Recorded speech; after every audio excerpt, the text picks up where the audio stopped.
Hey everybody, welcome to the Your Life Blueprint Sound Vibrations. I'm Gandharva. Why am I whispering? You know why I'm whispering. You know. It's Saturday.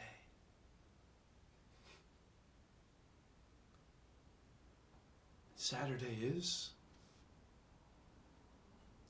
Loner Day. Loner. So it's quiet day. Quiet. Very quiet.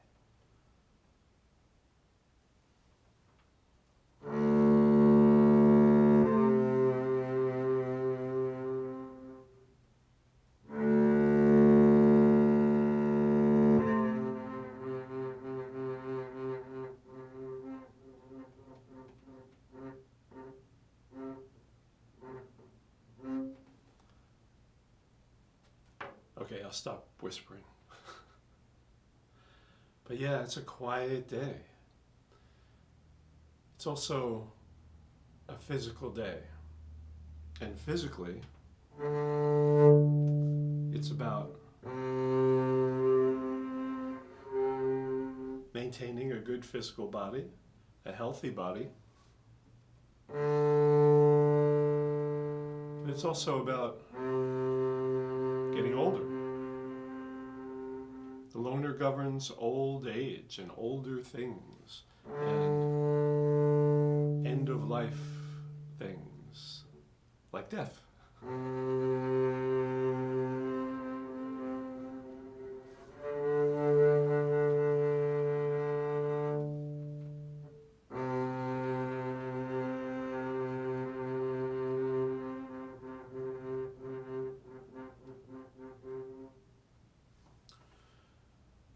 So you could do something physical today.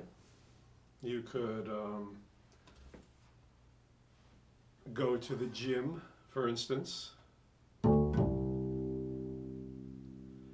I'm going to go to the gym right now. How am I going to go to the gym right now when I'm talking to you? I'm going to go to the Jim Harrison, who I read a lot from on Saturdays because he wrote a lot about aging and silence and solitude and lived a life like that. Very interesting man. You definitely want to check out his work, especially if you are a hatha yogi spiritually, a loner spiritually.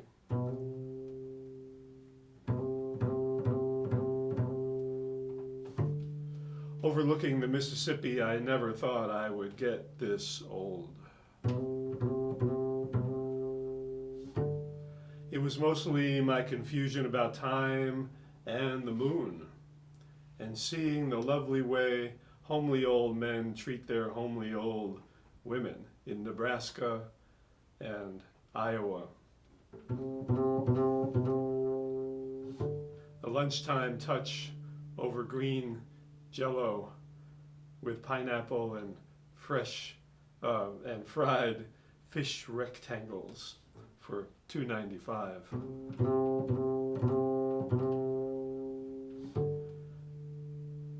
When I passed Des Moines, the radio said there were long lines to see the entire cow sculpted out of butter. The earth is right smack between the sun and the moon. The waitress told me at the Salty Pelican on the waterfront, home from wild Houston to nurse her sick dad.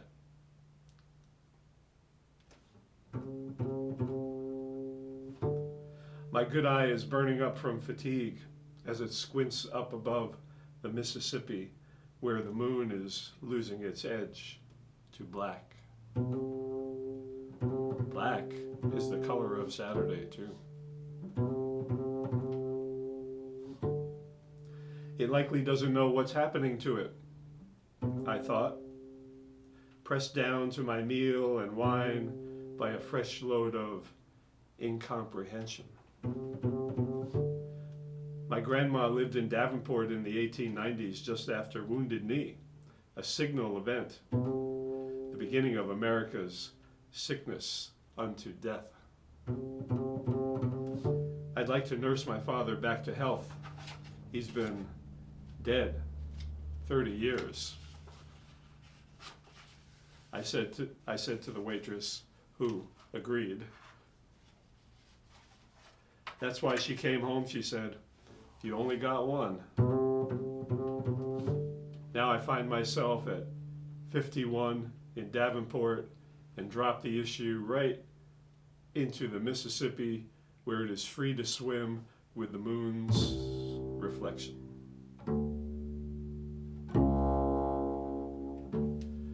At the bar, there are two girls of incomprehensible beauty for the time being.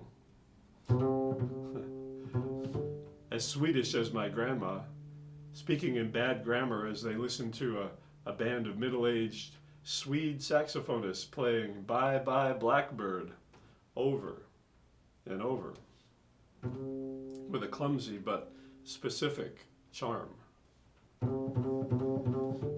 The girls fail to notice me. Perhaps I should give them the $1,000 in my wallet, but I forgot just how.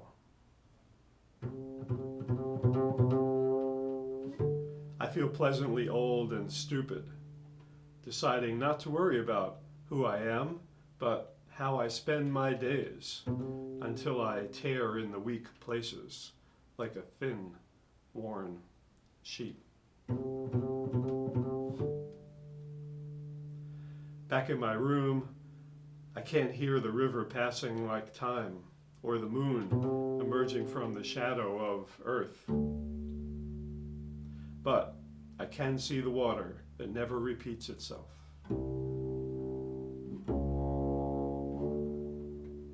It's very difficult to look at the world and into your heart at the same time. In between, a life has passed.